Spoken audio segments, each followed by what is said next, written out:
वक्फ board की अनियमितताओं को रोकने के लिए लाए गए इस बिल को लेकर अफवाहों का बाजार गर्म है और अब सड़कों पर उतरने की डायरेक्ट धमकियां दी जा रही। प्रस्ताव स्वीकृत हुआ और विधेयक यथा संशोधित पारित हुआ।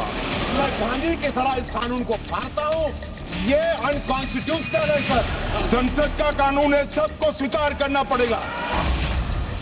जो जिस तरह से इसको लड़ना चाहती हैं, सड़क पर लड़ना चाहती हैं, तो हम तब भी साथ रहेंगे और जरूरत पड़ेगी तो न्यायालय भी जाएंगे।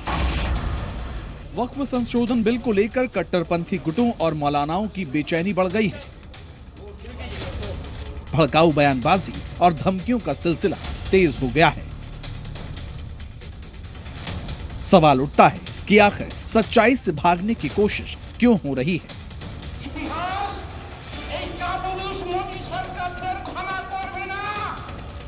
लोकसभा में चर्चा के दौरान असदुद्दीन ओवैसी ने तो बिल की कॉपी फाड़ दी और इसे मुस्लिमों के साथ अन्याय बताया। मैं इस कानून को कबूल नहीं करता हूं। तो महात्मा गांधी ने क्या किया? उन्होंने उस कानून को फाड़ दिया। तो मैं गांधी की तरह इस कानून को फाड़ता हूं। ये अनकॉन्स्टिट्यूशनल है सर। इस देश में झगड़े पैदा करने का काम बीजेपी करना चाहती है मस्जिद और मंदिर के नाम पर। इसीलिए मैं इसका कंडेम करता हूं। छोटे ओवैसी यानी अकबरुद्दीन ने तो इससे भी आगे बढ़कर जहर उगला। उन्होंने आरोप लगाया कि मुसलमानों को खत्म करने की साजिश हो रही है। आज दुश्मन जाल फेंक कर हमको फांसना चाहता है।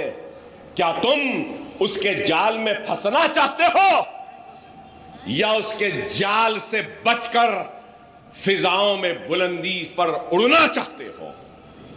खुदारा समझो, आज हम बगैर सरो सामानी के आलम में हैं, लेकिन दुश्मन पूरी सरो सामानी के साथ, पूरे तैयारी के साथ, पूरे साजिश के साथ, मंसूबों के साथ और मजबूत इरादे के साथ आ रहा है कि वो हमको खत्म कर देगा।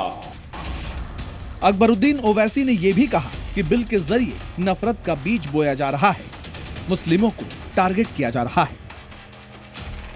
बीफ के नाम पर, कभी लव जिहाद के नाम पर, तो कभी तलाक सलासा के नाम पर, तो कभी कश्मीर के नाम पर, तो आज देखते हैं कि वक्फ अमेंडमेंट बिल के जरिए अगर कोई निशाना बन रहा है तो वह हिंदुस्तान की सबसे बड़ी अक़लियत मुसलमान को निशाना बनाया जा रहा है।